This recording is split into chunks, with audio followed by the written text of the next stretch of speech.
Vamos lá. La Maison Dieu. E aí você faz essa introdução antes de Clarice.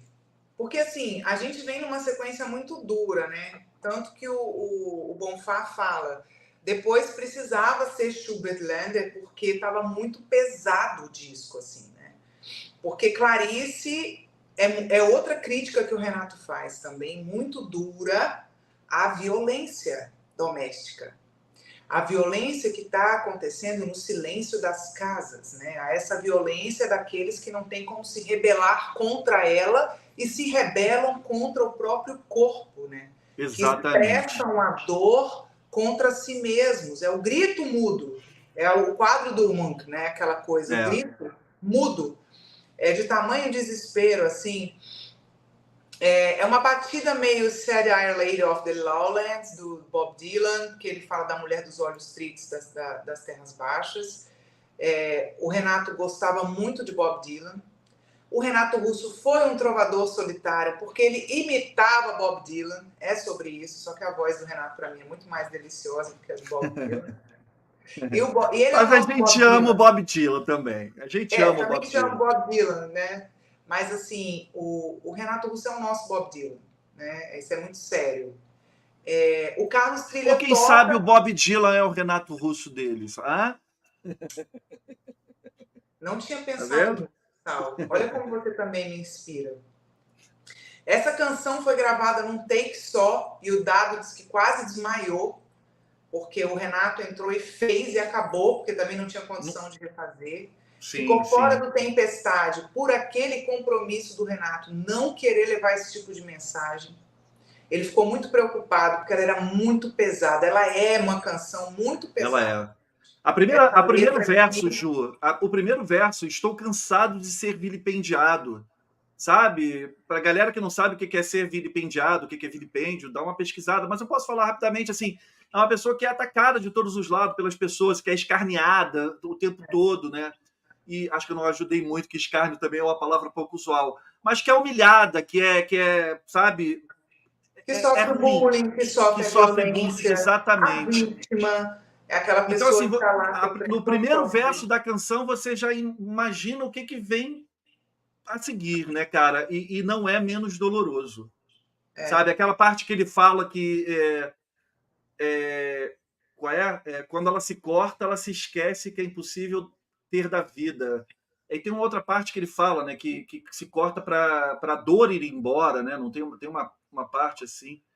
Ela é muito pesada, né, Ju? Muito, muito.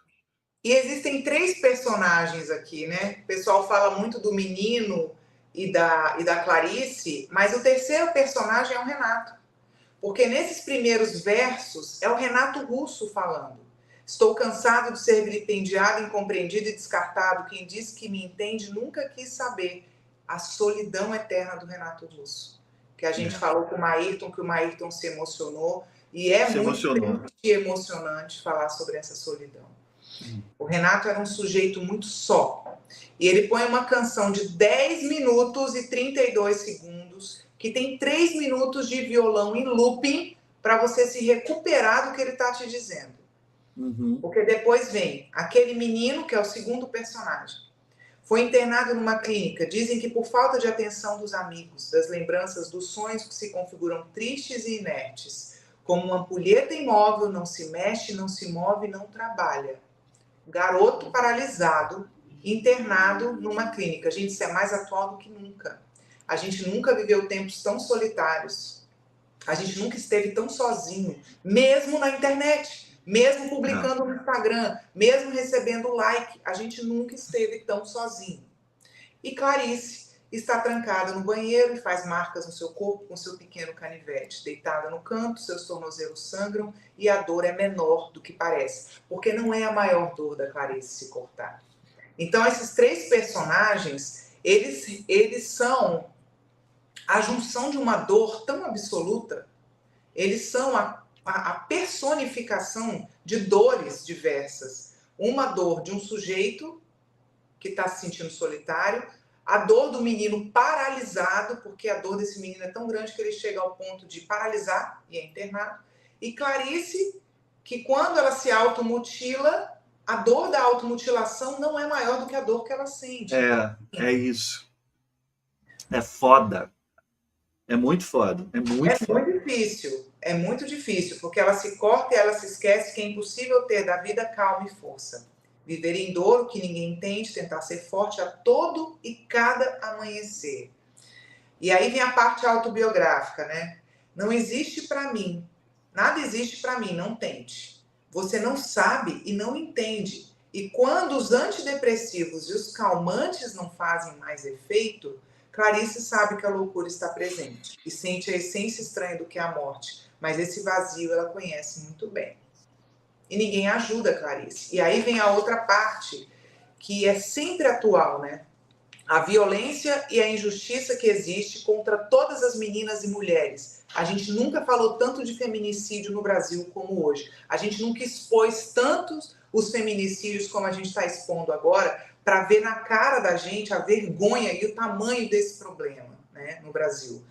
Sim. Mundo onde a verdade é o avesso e a alegria já não tem mais endereço. Clarice está trancada em seu quarto com seus discos e seus livros e seu cansaço, né? Eu sou um pássaro, me trancam na gaiola e esperam que eu cante como antes. Esse é o Renato, né? Esse é o Renato. Isso que eu ia falar. A Clarice tem muito do próprio Renato. Tem muito. Ela é uma projeção do próprio Uma projeção do próprio Renato. Mas ele usa a Clarice para falar sobre a violência, dando um protagonismo feminino. Isso. Olha a visão do Renato. Olha como ele estava à frente do tempo dele, né?